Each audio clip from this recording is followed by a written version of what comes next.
भागने वाले हैं। सच्चाई को सुनना चाहिए, सच्चाई को सुनना चाहिए। और जब सच्चाई सामने में आया तो डर गए, सुनने का कैपेसिटी तक नहीं है और इतना गुमराह किया। पिछले सेशन का पार्लियामेंट सेशन इन्होंने तबाही किया, मॉनसून सेशन को भी इन्होंने बर्बाद किया इसी मुद्दे पर, और ये हमारे शीतकालीन समय को भी इन्होंने 2 दिन बर्बाद किया। आज बारीकी से जब बता रहे थे ये लोग भाग गए, ये तो ठीक नहीं है।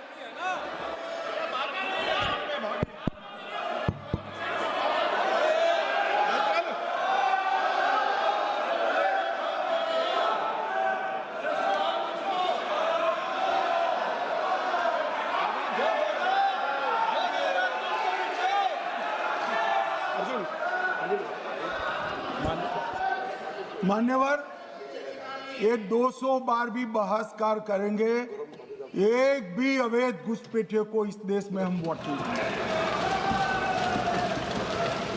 ये हमारे एनडीए का पॉलिसी है मान्यवर। डिटेक्ट मतलब ढूंढो, डिलीट करो, मतदाता सूची में नाम काटो और उनको डिपोर्ट करो। हम संवैधानिक प्रक्रिया कर डिटेक्ट, डिलीट और डिपोर्ट ये पूरा करेंगे। ये क्यों सदन छोड़कर भाग गए? मैं इनके सामने तो कोई बात भी नहीं कर रहा था, ना कांग्रेस पार्टी के सामने बात कर रहा था। मैं तो बात कर रहा था घुसपैठियों को देश के बाहर निकालने की। अब ये तो देखिए साहब, अगर मैंने इतने सारे आरोप करे श्री जवाहरलाल नेहरू पर, इंदिरा गांधी पर, इनके पिताजी पर, सोनिया जी पर, तब भागते तो लाजिम था। ये घुसपैठियों को लिए भाग गए क्योंकि उनकी हमारी पॉलिसी है डिटेक्ट, डिलीट और डिपोर्ट। उनकी पॉलिसी है नॉर्मलाइज कर दो घुसपैठ को, उसके बाद में मान्यता प्रदान कर दो और चुनाव में मतदाता सूची में डालकर फॉर्मलाइज कर दो। मगर साहब ये लंबे समय तक नहीं चलना। मैं मेरे मन से मानता हूं, मेरे पार्टी के सिद्धांत तो है ही, मगर मैं मानता हूं कि जनसांख्यिकी में इतना बड़ा परिवर्तन देश के लिए बहुत बड़ा खतरा है। यह देश एक बार जनसांख्यिकी के आधार पर बढ़ चुका है और हम नहीं चाहते कि आने वाली पीढ़ी ये देश के भी बंटवारे दिखे। इसलिए ये बहुत जरूरी है कि इस देश से घुसपैठ को रोकना पड़ेगा। मान्यवर, ये कहते हैं कि घुसपैठ हो रही है, भारत सरकार की जिम्मेदारी नहीं है। मान्यवर, मैं आज बताना चाहता हूं, घुसपैठ हो रही है भारत बांग्लादेश की सीमा से। वहां पर कुल 2216 किलोमीटर बॉर्डर है, इसमें से 1653 किलोमीटर बॉर्डर बन चुकी है। अब 563 कहां बाकी रही है मान्यवर मालूम है? केवल और केवल एक राज्य बंगाल। आसाम का पूरा हो गया, मेघालय का पूरा हो गया, त्रिपुरा का पूरा हो गया, जम्मू कश्मीर का पूरा हो गया, पंजाब का पूरा हो गया, राजस्थान का पूरा हो गया, गुजरात का पूरा हो गया, खाली बंगाल का बाकी रखा है। और मैं आज कहना चाहता हूं टीएमसी के लोगों को भी, ये राहुल जी के साथ में रहकर घुसपैठिया बचाओ यात्रा बिहार में निकली, साफ हो गए। आप भी घुसपैठियों को बचाओगे तो वहां भारतीय जनता पार्टी का विजय तय। मान्यवर, ये कहते हैं कि घुसपैठ क्यों हो रही? आप बॉर्डर नहीं बनाने देते, फेंसिंग नहीं करने दोगे, घुसपैठ नहीं होगी।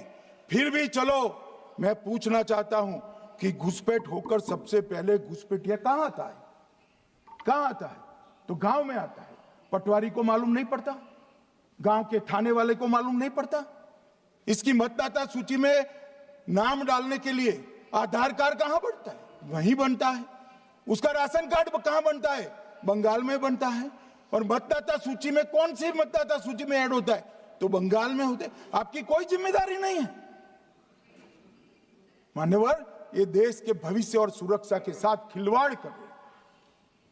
कभी कभार चुनाव तो जीत जाओगे घुसपैठियों के आधार पर, परंतु इस देश की सुरक्षा को आप ताक पर रखो। मैं आज कहना चाहता हूं, मान्यवर, बिहार की जनता ने एक बहुत महान फैसला किया है घुसपैठिया बचाओ यात्रा के खिलाफ जनादेश देने। और बंगाल भी ये करने जा रहा है मान्यवर, आने वाले दिनों में करेंगे, उनको मालूम नहीं।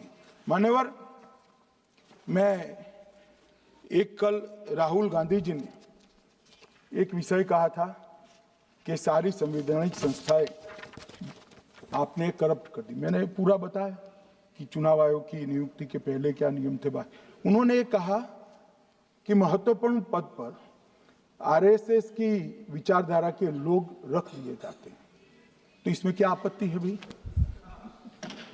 क्या इस देश में कोई कानून बना है कि आरएसएस की विचारधारा वाले हैं उनको कोई महत्वपूर्ण? अरे इस देश का प्रधानमंत्री आरएसएस की विचारधारा वाला है, इस देश का गृह मंत्री आरएसएस की विचारधारा वाला है, और जनादेश से बनकर आए, आपकी कृपा से बनकर नहीं आए मान्यवर। मगर उन्होंने क्या किया था वो मैं फिर बताना चाहता हूं। 1969 में इस देश का राष्ट्रपति का चुनाव हुआ। 1969 में इंदिरा जी अपनी पार्टी के अंदर ही संघर्ष करती थी। पार्लियामेंट्री बोर्ड ने राष्ट्रपति के चुनाव के प्रतिनिधि के रूप में कांग्रेस पार्टी का अधिकृत उम्मीदवार बनाया श्री संजीव रेड्डी को, और इंदिरा जी ने प्रधानमंत्री रहते हुए अपने पार्टी के मैंडेट को ही डिफाई कर कहा कि राष्ट्रपति का चुनाव में वोटिंग अंतर आत्मा की आवाज से करनी चाहिए, और उन्होंने श्री वीवी गिरी को प्रत्याशी बनाया मान्यवर। और फिर हुआ क्या? अल्पमत में थी वो, संजीव रेड्डी जी के वोट ज्यादा थे। जीतने के लिए उन्होंने कम्युनिस्टों से समाधान किया, और इस देश की सारे संस्थान पर, शिक्षा संस्थान पर, महत्वपूर्ण संवैधानिक पद पर कम्युनिस्टों को बिठाने का काम ये इंदिरा गांधी जी ने, और वहीं से इस देश के विमर्श को बदलने का काम किया है, वहीं से किया है। वामपंथी विचारधारा इस देश के प्रकृति को, इस देश के स्वभाव को, इस देश की जनता को स्वीकार्य नहीं है, और इसीलिए वामपंथी लुप्त हो गए मान्यवर। उन्होंने इस देश के युवा धन को वामपंथी विचारधारा पर डाइवर्ट करने का काम किया है, जो 2014 से फिर से नरेंद्र मोदी जी ने इसको एक अच्छी तरीके से, लोकतांत्रिक तरीके से परिष्कृत करने का काम कर रहे हैं मान्यवर। और ये कह रहे हैं कि आरएसएस के विचारधारा वालों को रखते हैं। कोई ऐसा कानून नहीं है मान्यवर कि आरएसएस की विचारधारा वाला व्यक्ति कोई, आरएसएस की विचारधारा क्या है? देश के लिए मरना ही आरएसएस की विचारधारा। देश को समृद्धि के परम शिखर पर ले जाना ही आरएसएस की विचारधारा है। देश की संस्कृति का झंडा बुलंद करना ही आरएसएस की विचारधारा। ये क्या समझाते हैं?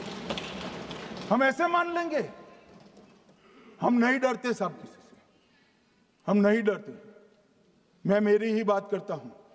मैं तो 10 साल का था और नारे लगाता था, आसाम की गलियां सुनी है, इंदिरा गांधी खूनी है। हम तो वहां से लड़ते लड़ते आए हैं, हम नहीं डरते मान्यवर। और मान्यवर, इन्होंने कहा कि वोट चोरी से जीतते हैं, वोट चोरी से नहीं जीते हैं। आपने सर्जिकल स्ट्राइक का विरोध किया, इसलिए हम जीते हैं। आपने एयर स्ट्राइक का विरोध किया, इसलिए जीते हैं। आपने 370 हटाने का विरोध किया, इसलिए जीते हैं। आपने राम मंदिर बनाने का विरोध किया, इसलिए जीते हैं। आपने घुसपैठियों को हटाने का विरोध किया, इसलिए जीते हैं। आपने सीएए का विरोध किया, इसलिए हम जीते हैं। आपने ट्रिपल तलाक हटाने का विरोध किया, इसलिए जीते हैं। और आप 1 नेशन 1 इलेक्शन का विरोध कर रहे हो, इसलिए हम फिर से जीते हैं। माननीय 60 करोड़ गरीबों के घर में इस देश के प्रधानमंत्री जी ने घर पहुंचाया, गैस पहुंचाया, पानी पहुंचाया, शौचालय पहुंचाया, 5 किलो अनाज मुफ्त पहुंचाया, और 5 लाख तक की दवाइयां मुफ्त कर दी। क्या समझते हैं कि वोट चोरी कर कर जीते हैं? इस देश के इंफ्रास्ट्रक्चर को 40 साल देख लीजिए और हमारे 11 साल देख लीजिए, इंफ्रास्ट्रक्चर को 3 गुना बढ़ाने का काम हमारे प्रधानमंत्री नरेंद्र मोदी, और इसलिए जनता हमें जिताती है। और मैं तो अभी भी कहना चाहता हूं, चले गए हैं मान्यवर, मैं अभी भी कहना चाहता हूं यार कांग्रेस पार्टी तुझे टिकट तो देती नहीं है।